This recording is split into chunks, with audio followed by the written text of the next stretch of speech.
Hello and welcome to yet another fantastic episode which you're about to witness. This is I Am, with me Joel Outscoon, and today once again as promised here we are to feature an individual who has worked her way through in the industry and of course claimed a name in the industry for all the great work done.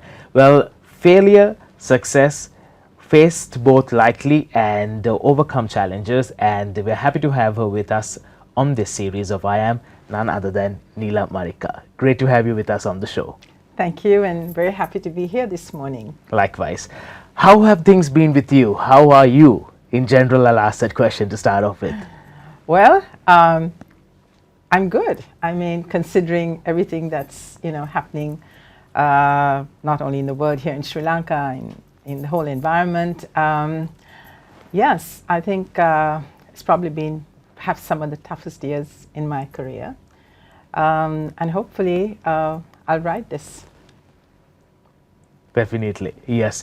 It has been a high and low, like even before this we had a little conversation and you told me how challenging these times have been in the industry as well. To start off this conversation, well, I'm sure a lot of people watching us today will be able to gain a lot of, learning from your experience, so on and so forth. To start off with, how would you like to define yourself out there? I don't know. I think probably my beliefs and my values are what defines me. I don't really have any kind of a view on myself in that context, because I think life has been an evolving journey, and every incident that happens in your life kind of defines you and molds you into who you are. I think I'm in that place now.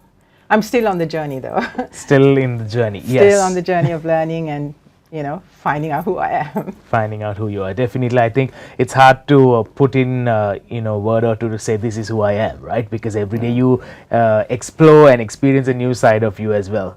Absolutely, because I think there's been so much change in the last 10 years in my life. I have seen so much change happening around me, and we are all evolving, and if we don't become part of that change and evolve, then I think we've lost our way. So yes, I think it's defining myself. I really can't say I can define that. Very well worded indeed. Neela, I would like to ask you this question. For every individual, for who that person is today, a towering figure in the industry, there's always a humble start, a humble beginning where it all started. How did the journey for Neela begin? Where did it all start? Gosh. Well, I think, I was very lucky to have wonderful parents. I had a great childhood. And I think a good, stable childhood is a great platform to start your life. I was always well cared for, loved, and taken care of. So I think that's been my guiding light. And I think my life has really evolved from that, because I think a base of security, stability, all those things helps to mold you. So my beginning, I think, getting into this industry was really my father, because this was a business he started. So I grew up with advertising. It was like dinner table conversation all my life. So it was a very natural progression for me. And I also had, the good fortune of, he was an artist, he was a photographer, he was a media man as well. So, all these parts of communications and arts and everything was an integral part of my life, which I think has really given my mind an opportunity to sort of explore a lot of things. So I think I still would like to feel that I'm humble, because I think that I'm very grateful for the life I've had up to now. Mm-hmm. And I think gratitude is a real important part of humility, is to be really grateful for what you have. Definitely. Being grateful would also take you into even greater heights as you go through in your life of, experiencing new things.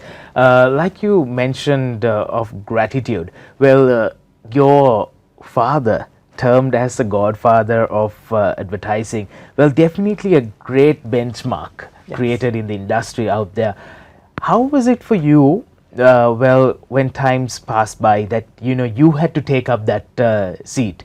How did you prepare yourself? How was that whole journey of preparing yourself to a godfatherly figure created in the industry, and how is Neela going to work her way through that? Well, it was difficult because he was this huge, iconic figure, and people always tend to compare you. And I'm a very different person to my father. My father was a different kind of person, and I think that he was a great example. And one of the wonderful things that he did for me was when when I came back from the UK, he asked me to come back and live here and work with him. So we moved from UK to Sri Lanka, and it didn't just happen. He made me work for 7 to 8 years in different parts of the business. And then when he felt I was ready for it, he basically said, Neela, I'm here if you need me, but you now take over and run it, And he never imposed his views. He really gave me the freedom to, make my own decisions. Some were mistakes, some were bad decisions, some were good. But he never ever chided me for making mistakes. And he would always be across the hall in his room, and I would when I needed his advice, I would just walk in. So that, I think, is a really good guiding light for family businesses, because what happens is, when you're the founder, it's very hard to let go. And and sometimes the next generation struggles with that. But he was a great example, because when he let go, he really let go. And I think that really helped me to blossom into the kind of leadership skills that I have learned, because he really let me find my way. Was it like pushed into the deep waters, or how was it like? I'm sure it was a lot of challenge for you to strive in the industry in terms of especially being playing the female role. Yes. I'm sure we need to talk about that as well. Now you dominate so much in the industry out there. There are so many males working under you. How does that whole thing? How was that created, and how did you build that pathway? I don't really see myself in that context as because I'm a woman, I'm different. I look at myself as a leader, as I have a mission, and I have an opportunity to do what I have to do. So I don't look at myself as a woman, because I think that might limit your whole outlook. I'm in a position, I'm a CEO, I'm a chairperson of a company, and that's my role. And I think that how you run your business gains you the respect from your staff. So I don't really look at gender as being my definition or my framework. I think I'm more than that. A very interesting thought coming out. You said gender doesn't matter. Well, it is your individuality and how you portray yourself in terms of your talent, so on and so forth. I would like to ask you this question. Women in management or women in power, as a country, are we doing enough to that term, women in power? How do you see this? Okay, so a quick correction here. I didn't say that gender didn't matter. I said gender doesn't define who I am, but gender does matter. And I think that in Sri Lanka, in particular, whether it's in the corporate world, I think we don't have enough women on the boards of companies. If you look at the top 25 companies in the country, very, very few companies have an equal balance of women. And I think women are really important in the board. Take our country, take the government, take parliament. It's sad we have less than 4% women in parliament. And take the cabinet, we have one cabinet post that is there with a woman. I think we have to really relook at that. And I think one of the reasons perhaps that maybe Sri Lanka might be a different country is if we have more women in governance, in positions of power. I mean, if you take Rwanda, a country that came out of a conflict, they are today the fastest growing country in the African continent. They are the model country, in terms of investment. They have been so successful. But what was really interesting is that after the conflict, they rewrote the constitution in a way that made sure that every electorate had one woman, one youth, and one anyone else. Today, they have over 60% women in parliament. I mean, that's a huge change. And I mean, maybe there's some learning for us there, you know, that we need to revisit our constitution. We need to revisit the gender balance. We have almost 51% of the population. How is it that we have only 4%, less than 4% in parliament? So I think these are some things that, you know, as a woman, I'm very concerned with. And I think that women have a great role to play. You know, we are the managers of our homes. I mean, we are extremely talented, but I think we are underrepresented right across. And I think this has to change. To bring about change, will Neela step in one day? Who knows? I'm not going to answer that question. We'll wait and see what happens. Okay. I would like to stress on two main things, success and failure. Being in the industry, I'm sure you have faced failure, likewise to also, you know, celebrating success in your life. How do you see failure in life, both life as well as in your business? You know, I think failure is really, it's inevitable. I mean, you are going to fail at certain things, and one should never be afraid of failure, of making mistakes, because I think with every incident that, you know, you could have done a better job or you might have done something differently is a learning experience. And I found from every mistake I've made or things that I failed at, when I look back, I've learned from it. You know, it's very important also to accept that you have failed or accept that you've made a mistake, because sometimes you don't want to accept that. You try to defend that position.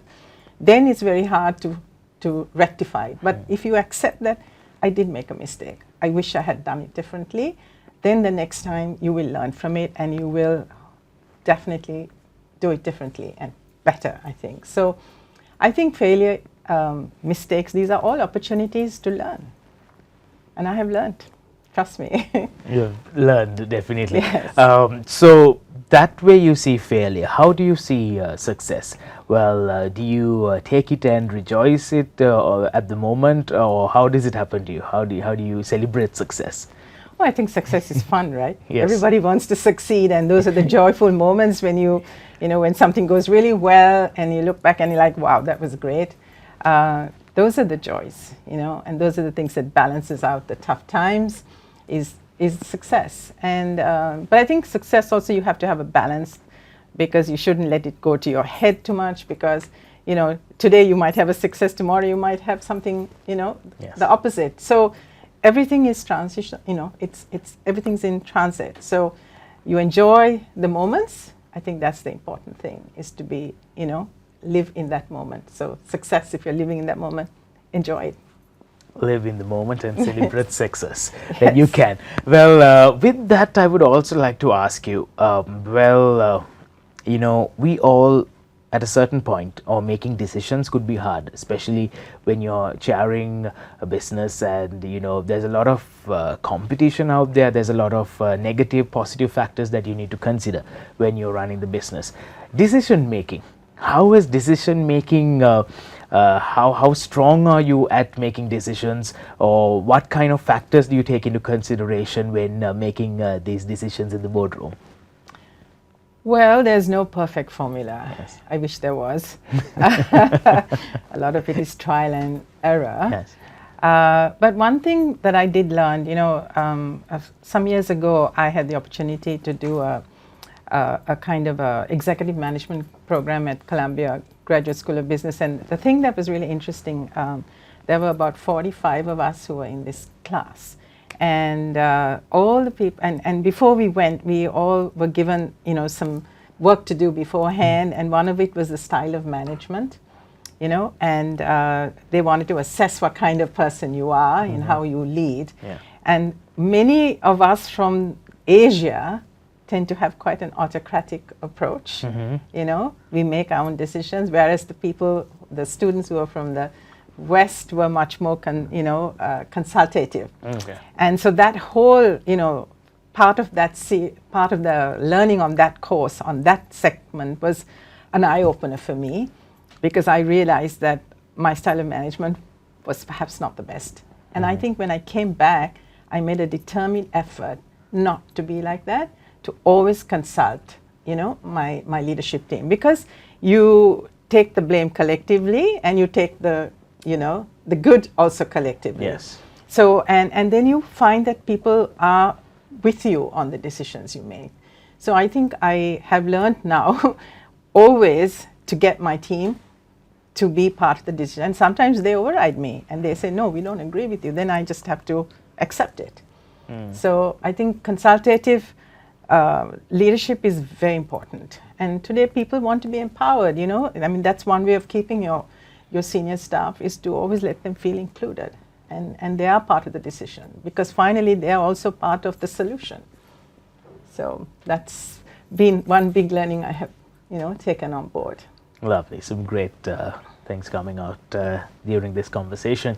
Well, going back from the boardroom to the classroom, did Neela Marikkar grow up to be this individual she was always thinking she would be, or what was her dream when she was back in the classroom?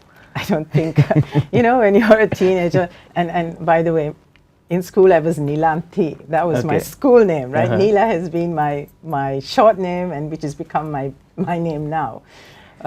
So, I had a very conventional, a great school education at St. Bridget's. It's I'm a Catholic, so I had a very strong, Catholic upbringing, and I think I don't know. I mean, if you ask me, did I have a plan? No, I didn't really have a plan. Like I said, it was like I just journeyed through these things that popped up in my life, the opportunities that came. I made certain decisions when I was 17.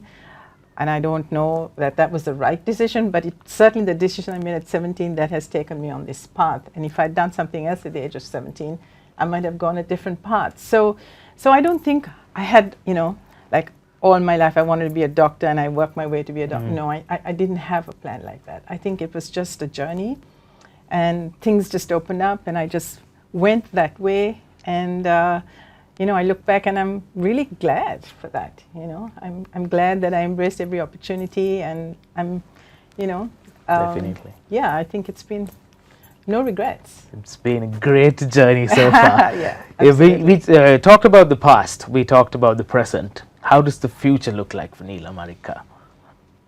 I wish I can answer that. I don't think anyone can answer that today in the world that we live in. Times are so uncertain. And, I do worry about it. I worry about it for the next generation, because in my generation, I've enjoyed my life. I've come to a certain state, but I do worry about my children and the generations, what kind of world are we going into? I think right now it's uncertain. And I think that, I'm just wake up every day really grateful, to be alive and in good health in the morning when you wake up and know that, you're okay. I mean, I think that, obviously I want to continue to build my business. I think there's a lot of exciting opportunities out there. I want to travel. I haven't traveled very much in the last couple of years.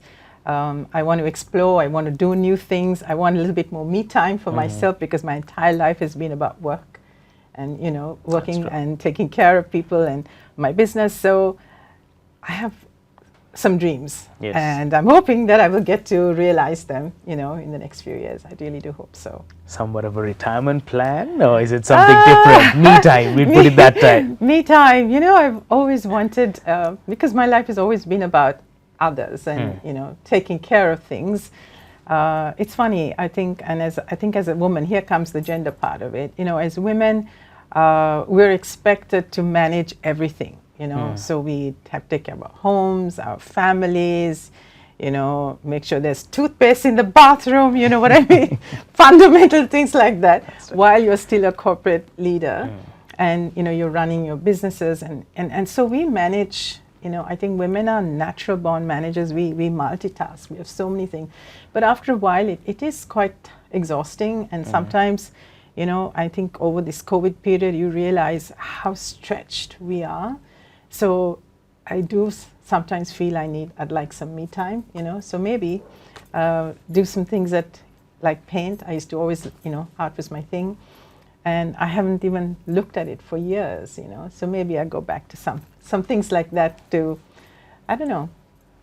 I'm open to new ideas, Definitely. looking at things. We hope and pray as well that your me time would come soon and that you get to enjoy the better side of your life as well. With that also, you stressed upon the term COVID, how stretched you have become in terms of, the new normal and all of it.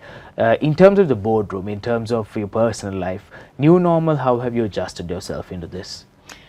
It's been very tough because I think running a business in this COVID time has been the most challenging thing I've experienced because you can't plan, I mean, we used to do things like 3-year plans, now it's more like a 1-month plan because you really, you have a goal. I mean, I'm part of a global multinational company and, we have to do, our planning, but it's a real challenge because people's whole work ethic has changed. And I mean, people are fearful, and you're also finding that the economy is affected badly.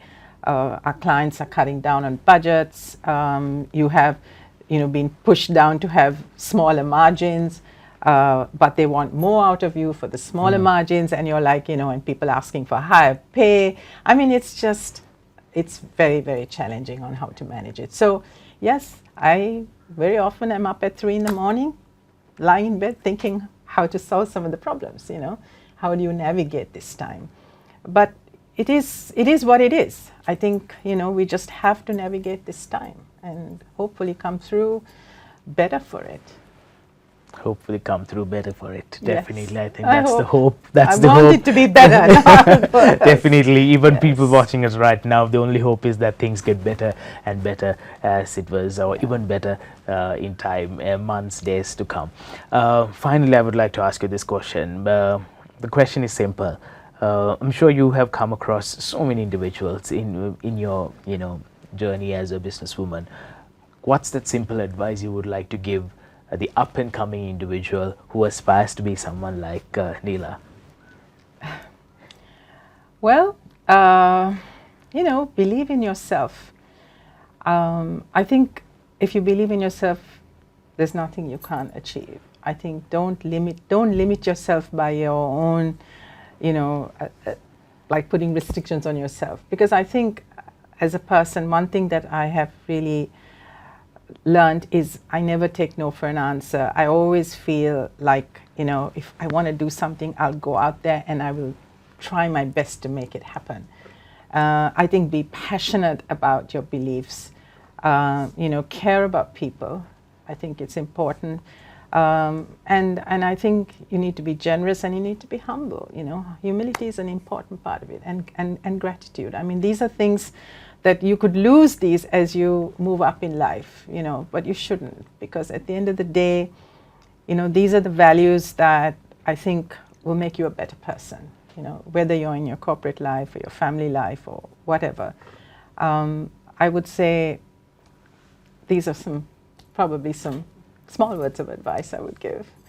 Some small words of advice is what Neela says, but I'm sure it has created a big impact for all of us listening to you today. And it was a great couple of minutes spending with you and you sharing your life story, and definitely how to adjust in the new normal was, of course, something very enlightening. So thank you very much once again for joining on the show of I Am and sharing these words with everyone who really needed to hear these words at this point of time. Thank you very much once again. So with that, it's a wrap from this episode of I Am. We hope you enjoyed it, and also share your comments with us. We'll see you again next time with yet another individual who shares his or her own experience on I Am. Until then, take care. Thank you.